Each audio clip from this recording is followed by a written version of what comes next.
Taste the Daily. முதல்ல Manikandan sir உங்கள்கிட்ட இருந்தே நான் தொடங்கலாம்னு நினைக்கிறேன். பொன்முடி அவர்களுக்கு ஒரு நெருக்கடி வந்திருக்கிறது உண்மைதான். இதனால ஸ்டாலின் அவர்களுடைய அமைச்சரவையில் மாற்றம் வருவதற்கான வாய்ப்புகள் இருக்கா? நியூஸ் தொலைக்காட்சி நேயர்களுக்கு வணக்கங்க. அதாவது தலைப்பு ஒன்று வச்சிருந்தீங்க தம்பி, ஆட்டம் காணப்போகிறதா ஸ்டாலின் அமைச்சரவை அப்படின்னு கேட்டிருந்தீங்க. ஆட்டம் போட்டவர்கள் ஆட்டம் காண போகிறார்கள் அடுத்தடுத்து. அதான் இப்ப நீங்க சொன்னீங்க அடுத்த விக்கெட் யாரு பொன்முடியா? இல்ல சார், என்ன சார் அப்படி பெருசா ஆட்டம் போட்டாங்க? சொல்றேங்க, அதாவது 2 பேர் பவர் பாயிண்ட் ஷாட் அடிச்சுட்டு விளையாண்டு இருக்கிறாங்க. யார் முதல்ல அவுட் ஆவாங்கன்னு தெரியல. ஒருத்தர் நம்ம பொன்முடி என்ற சாதாமுடி என்ற தெய்வ சிகாமணி, இன்னொருத்தர் பாத்தீங்கன்னா துரைமுருகன். அது மறந்து போயிட்டீங்கன்னு நினைக்கிறேன். 4500 கோடி மணல் பூதம் விழுங்க காத்திருக்கும் துரைமுருகன். இவங்க 2 பேரும் பவர் ஷாட் அடிச்சு விளையாண்டுட்டு இருக்கிறாங்க.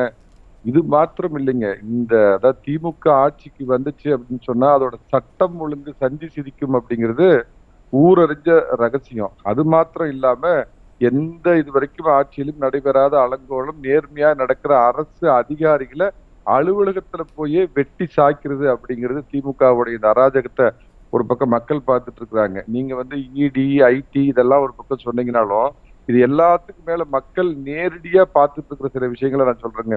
ஏற்கனவே இருக்கிற சிறை பறவை செந்தில் பாலாஜி, சிறை செல்ல வெயிட்டிங் லிஸ்டில் காத்திருக்கும் பொன்முடி என்ற சாதாமுடி, மணல் பூதம் விழுங்க காத்திருக்கும் துரைமுருகன், முதல்வர் குடும்பத்தின் மீதே ஊழல் புகார் கூறி பற்ற வைத்த பிடிஆர் பழனிவேல்ராஜன் என்ற நெருப்பு, அதே மாதிரி தாழ்த்தப்பட்டவர்களுக்கான ஆட்சின்னு சொல்லி ஏமாற்றி தாழ்த்தப்பட்ட மக்களை அவங்க ஓட்டை வாங்கிட்டு அசிங்கம் பண்ணிக்கிட்டு தேசிய அவலமா திகழ்ந்துட்டு இருக்கிற வேங்கை வயல் தேசிய அவலம் 2.5 ஆண்டுகள் ஆகியும் இன்னும் எஃப்ஐஆர் போட்டு குற்றவாளிகள் எங்கடா இதை தேடிட்டு இருக்கிறோம், அவங்க மாதிரி எடுத்து சோதிக்கிறோம்.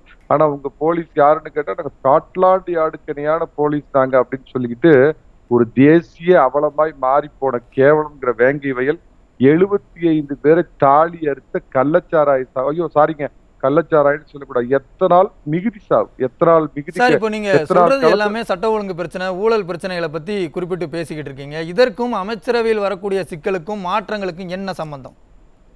அதான் வெயிட்டிங் லிஸ்ட்ல காத்துக்கிட்டு இருக்கிறாங்களா, எல்லாம் மறந்துட்டீங்களா? ஐடியை கண்டால் பயம், இடியை கண்டால் பயம், மோடியை கண்டால் பயம், அமித்ஷாவை கண்டால் பயம். திக் தென்னரசு, அவர் மேல தங்கம் தென்னரசு மேல என்ன கேஸ் இருக்குன்னு உங்களுக்கு தெரியும். பக் ஏவா வேலு, அவரு அடுத்ததுக்கு வெயிட்டிங் லிஸ்ட்ல இருக்கிறாரு. படப்பட KKSSR ராமச்சந்திரங்கிற பழைய நம்ம மீச அண்ணாச்சி, லேப்டாப் பெரியசாமி, ஜெர்காய் கிடக்கும் ஜெகத் ரட்சகை, இத்தனை பேர் மத்திய ஏஜென்சியோட வழக்குகளை எதிர்கொண்டு இருக்கிறாங்க. 1.5 ஆண்டுகளுக்குள்ள இவங்க எல்லாம் அடுத்தடுத்து ஜெயிலுக்கு போக போறது உறுதி. இவங்க சட்ட ஒழுங்கு பத்தி நான் சொன்ன மாதிரி எந்த அடிப்படையில இவ்வளவு உறுதியா சொல்றீங்க? ஸ்டாலின் அவர்கள் தொட்டு பாருங்க சீண்டி பாருங்க எல்லாம் பேசுறாருல. அடுத்து வீடியோ விட்டாரு, தொட்டுப்பார் கிட்ட வந்துப்பார் அப்படின்லாம் வீடியோ விட்டாருங்க. அப்புறம் பொன்முடி கோர்ட்டுக்கு போறப்ப மட்டும் தண்டனை விதிக்கிறப்ப பாத்தீங்கன்னா, ஐயா நான் ரொம்ப வயதானவன் என்னை பாத்துக்குங்க அப்படின்னு சொல்லிட்டு அது உச்சநீதிமன்றம் அதாவது வினோதமான பல தீர்ப்புகளை தந்திருக்குதுங்கிற மாதிரி உச்சநீதிமன்றத்தை தண்டனை நிறுத்தி வச்சோன்னா எப்படி டான்ஸ் ஆடினாருன்னு பார்த்திருப்பீங்க. அப்போ ஒண்ணு வீடியோ விட காணுமே, தொட்டுப்பார் கிட்ட வந்துப்பார்லாம் வீடியோ விடலைங்க. அதாவதுங்க ஒரு காமெடியா சொல்லுவாங்க தம்பி, என்னன்னா அமைச்சர்கள் தூங்காமல் தவித்தால் அது அதிமுக ஆட்சி, முதலமைச்சர் தூங்காமல் தவித்தால் அது திமுக ஆட்சிம்பாங்க. ஒரு முதலமைச்சரா இருக்கக்கூடியவர் தன்னுடைய கட்சி நிர்வாகிகள் கூட்டத்துல பார்த்து என்னை நிம்மதியா தூங்க விடுங்க, காலையில எழுந்திருச்சா என்ன வம்பு வழக்க கொண்டு வருவீங்களோ அப்படிங்கிறதுக்கு விட இவங்களுடைய ஆட்சியுடைய அவலத்துக்கு வேற எதுவுமே சான்றுகள் தேவையில்லைங்க. குறைந்தபட்சம் 1 டசன் அமைச்சர்கள் உள்ளே செல்ல காத்திருக்கிறார்கள், மக்கள் இவங்களை வெளியேற்ற காத்துட்டு இருக்கிறாங்கன்னு 1.5 வருஷத்துல. அப்படிங்கிறப்ப நான் சொன்ன மாதிரி சட்ட ஒழுங்கு, இப்ப அவங்களை அன்றாட பாதிக்கக்கூடிய விலையேற்றம், இதெல்லாம் போக இதுவரை இந்த தமிழகம் கண்டிராத ஒரு அரசியல் எப்படி நடத்தணும், ஒரு ஆட்சி எப்படி நடத்தணுங்கிற அனுபவமே இல்லாத ஒரு மோசமான ஆட்சி தமிழகம் சந்தித்துக் கொண்டிருக்கிறது. அநேகமா தீபாவளிக்குள்ளேயே 3-4 விக்கெட் திமுகவுல விழுவும் அப்படிங்கறதாங்க நான் பார்க்கிற பார்வை.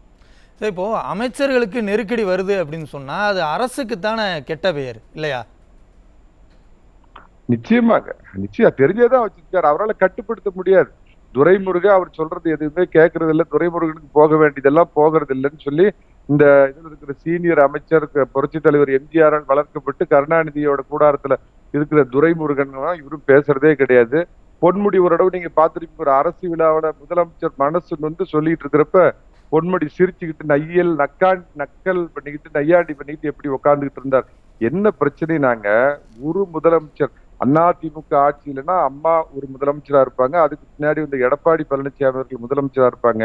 அங்க வந்து நிழல் முதலமைச்சர்கள் யாருமே கிடையாதுங்க. இங்க என்ன பிரச்சனை அப்படின்னு கேட்டீங்கன்னா, 4 முதல்வர்கள் இருக்கிறாங்க. அபிஷியலாவே திமுக ஆட்சியில 4 முதல்வர்கள் இருக்கிறப்ப ஒவ்வொருத்தரும் ஒருத்தர் பின்னாடி இருக்கிறாங்க. அதனால அவங்க மேல யார் மேலயும் நடவடிக்கை எடுக்க முடியல, கை வைக்க முடியல. முதல்ல நிர்வாகம் தெரியாத ஒரு முதலமைச்சரா அவர் இருக்கிறப்ப தன்னுடைய சகாக்களை, தனக்கு இணையான சீனியர்களை அவர் எப்படி கட்டுப்படுத்த முடியும்? ஒருவேளை ஒரு அமைச்சர் மேல நடவடிக்கை எடுக்கிறேன் அப்படின்னு அவர் போனார்னா, சார், இப்ப அவங்க நீங்க உடனே சொல்ற போய் இந்த நிழல் முதலமைச்சர் குற்றச்சாட்டை எதிர்க்கட்சி தலைவர் அவர்களும் சொல்றாங்க. எல்லாருமே சொல்லும்போது ஸ்டாலின் அவர்கள் சொல்ற ஒரே பதில் 40ல் நாங்க தான் ஜெயிச்சோம்னு சொல்றாருல. இந்த சிக்கல்கள், இவ்வளவு சிக்கல்களுக்கு மத்தியில எப்படி அவர் ஜெயிச்சார்? நீங்க கேக்குறது ஒரு நல்ல நுட்பமான கேள்வி. அதை நான் மறுக்கலைங்க. எதிர்க்கட்சி, அதாவது அதுக்கு முதல்ல ஒரு பதில் சொல்லிடுறேன். கடந்த பாராளுமன்ற தேர்தலில் திமுக தனித்து வாங்கிய வாக்கு சதவீதம் பாத்தீங்கன்னா 25%. அதிமுக தனிச்சு வாங்கினது பாத்தீங்கன்னா 21%. ஆனா கூட்டணிங்கிற முறையில பாக்குறப்ப அவங்க கிட்டத்தட்ட 45% ஓட்டு வாங்கி அவங்க வெற்றி பெற்றாங்க. எதிர்க்கட்சிகள் வந்து பாத்தீங்கன்னா பிரிஞ்சு இருந்ததுதான் காரணம் அப்படிங்கிறது ஊர் உலகத்துக்கே தெரியுது. முதல் காரணம். ரெண்டாவது, ஒரு பக்கம் மோடி வேண்டும் அப்படின்னு சொல்ற தேசிய ஜனநாயக கூட்டணி, மோடி வேண்டாம் அப்படின்னு சொல்ற இந்த திமுக நிலைய வித்வான்கள், காங்கிரஸ், கம்யூனிஸ்ட், மதிமுக இவங்க எல்லாம் உள்ளடக்கி ஒரு கூட்டணிங்கிறப்ப எங்களுக்கு வந்து மோடியும் வேண்டாம், கார்கே டாடியும் வேண்டாம், ராகுல் காந்தி தாடியும் வேண்டாம் அப்படின்னு சொல்லி அதிமுக ஒரு எதிர்நீச்சல் போட்டது. 2 தேசிய கட்சிகளும் எங்களுக்கு கூட்டணியில வேண்டாம், தமிழர் நலன் காப்போம், தமிழகத்தின் நலனை மீட்போம் அப்படின்னு ஒரு பாராளுமன்ற தேர்தல் எதிர்நீச்சல் போட்டப்ப இயல்பாவே பாத்தீங்கன்னா பிரதமருக்கான ஒரு தேர்தல். அம்மா அவர்கள் கடைசியா சந்திச்ச 2014 பாராளுமன்ற தேர்தல்ல ரொம்ப அற்புதமான ஒரு வார்த்தையை பயன்படுத்துறாங்க. வரலாற்றில் பதியப்பட்ட வார்த்தை, மோடியா இந்த லேடியான்னு கேட்டாங்க. அப்ப மக்கள் என்ன நம்பினாங்கன்னா, ஏன்னா மோடி அப்பதான் தேசிய அரசியலுக்கு புதுசா வந்தவர். பாஜகவிற்கு வாய்ப்பு கிடைக்கலன்னா பிரதமர் ஆகக்கூடிய சூழ்நிலை அம்மா இருக்கிறாங்க அப்படின்னு ஒட்டுமொத்த ஆதரவு தெரிவிச்சாங்க. சோ அதிமுக ஏன் தோற்றது, திமுக ஜெயிச்சதுன்னா என்னுடைய பார்வையில கூட்டணி பலத்தால், அந்த கூட்டணிக்கு கொடுக்க வேண்டியது கொடுத்து 10 கோடி 15 கோடின்னு கொடுத்து கான்ட்ராக்ட் எல்லாம் கொடுத்து கூட வச்சுட்டு இருக்கிறாங்க. அதிமுகவுக்கு சரியான ஒரு கூட்டணி அமையல, பிரதமர் வேட்பாளரை முன்னிறுத்தலைங்கிறதுனால. ஆனா இதுக்கு எல்லாம் சேர்த்து வட்டி, முதல்ல கூட்டு வட்டி, ரோட்டு வட்டி, மீட்டர் வட்டி எல்லாம் போட்டு 2026ல இந்த திமுகவுக்கு உறுதியா மக்கள் கொடுக்க போறாங்க. சார், இந்த பொன்முடி அவர்களுடைய வழக்கை பொறுத்த வரைக்கும் இது சிக்கல் வருங்கிறத ஸ்டாலின் அவர்கள் முன்கூட்டியே உணர்ந்துட்டாரா? ஏன்னா நாடாளுமன்ற தேர்தலில் பொன்முடி அவர்களுடைய மகனுக்கு சீட்டு கொடுக்காம தவிர்த்தார் இல்லையா? அதை எப்படி பார்க்கறது? ஏன் இதை மனதில் வைத்து தான் அவர் தவிர்த்தாரா? அப்படி பாத்தீங்கன்னா 10ல பழுது எத்தனை இருக்குதுன்னு பாத்தீங்கன்னா 10க்கு 10மே பழுது. யார திமுகவுல போய்ங்க ஒரு நல்லவனை தேடி எந்த வழக்கும் வம்பு தும்பு இல்லாதவனை ஒருத்தனை அமைச்சராக்கலாம்னா நீங்க ஏதாவது வேற யுகத்துல இருந்துதான் நீங்க ஆளுங்களை கொண்டு வரணும். திமுக அப்படின்னாவே வழக்கு, அக்கிரமம், கொலைக்கேசு, கொள்ளைக்கேசு, இதுதாங்க திமுகவோட ப்ரொஃபைல். திமுகவுல ஒருத்தர் மேல வராங்க அப்படின்னா இதுதான் அவங்களுடைய அடிப்படை.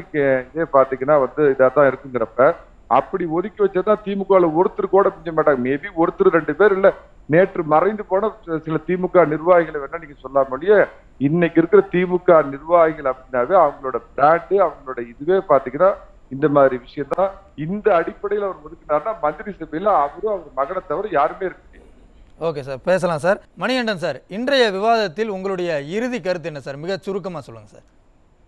ஒண்ணு சொல்லிட்டு இருங்க. பாபர் மசூதி இடிக்கப்பட்ட பின்பும் குஜராத்ல கலவரம் 2002 நடந்ததுக்கு அப்புறமும் அந்த பாஜகவோட அமைச்சரவையில பங்கேற்று அதுல எல்லாத்தையும் அனுபவிச்சுட்டு கடைசி 6 மாசத்துல வெளியேறின திமுக என்ன மாதிரி பேச்சுவார்த்தையில ஈடுபட்டு இருக்குதுன்னு நான் கேள்விப்பட்டேன்னா, ஒருவேளை சந்திரபாபு நாயுடோ நிதிஷ்குமாரோ ஏதாவது ஒரு காலகட்டத்தில் உங்களுக்கு ஆதரவு வாபஸ் வாங்கினால் நாங்கள் வெளிநடப்பு செய்து உங்களை காப்பாற்றுகிறோம், அதனால எங்க மேல கை வச்சிடாதீங்க அப்படிங்கிற ஒரு டீலிங்க பாஜகவோட பேசிக்கிட்டு இருக்கிறாங்க அப்படிங்கிறது நான் அறிந்த தகவலுக்கு. திமுக எதுக்கும் அஞ்ச மாட்டாங்க. அவங்களுக்கு தேவை வேணும்னா என்னமாங்க, பாசிச பாஜக, ஆக்டோபஸ் பாஜக, பண்டாரம் பரதேசி பாரு கருணாநிதி, அதுக்கப்புறம் பாத்தீங்கன்னா 40 ஆண்டு கால நண்பர் வாஜ்பாய் அப்படின்லாம் சொன்னவங்க தான் அரசியலுக்காக. அதான் சொல்றாங்க, எதிர்கட்சியா இருந்தா கருப்பு குழு விடுவாங்க, ஆளுங்கட்சி ஆயிட்டா வெண்தாடி வேந்தே வருக, மோடி அரசே வருகன்னு ஏர்போர்ட்ல கூட உலகத்திலேயே இல்லாத வெள்ளை கலர் கூட குடிச்சிட்டு போய் மோடி கிட்ட சமாதானம் பேசக்கூடியவங்க.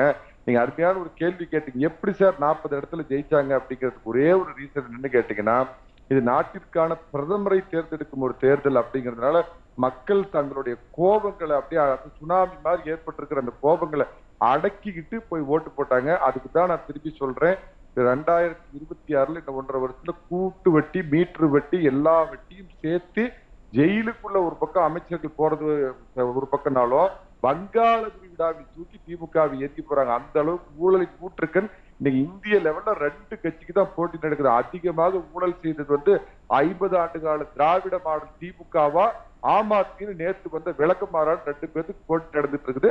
ஆனா நிச்சயமா நம்புறேன் தமிழகம் வெல்லும், திமுக வெல்லும். ஓகே சார், நன்றி சார்.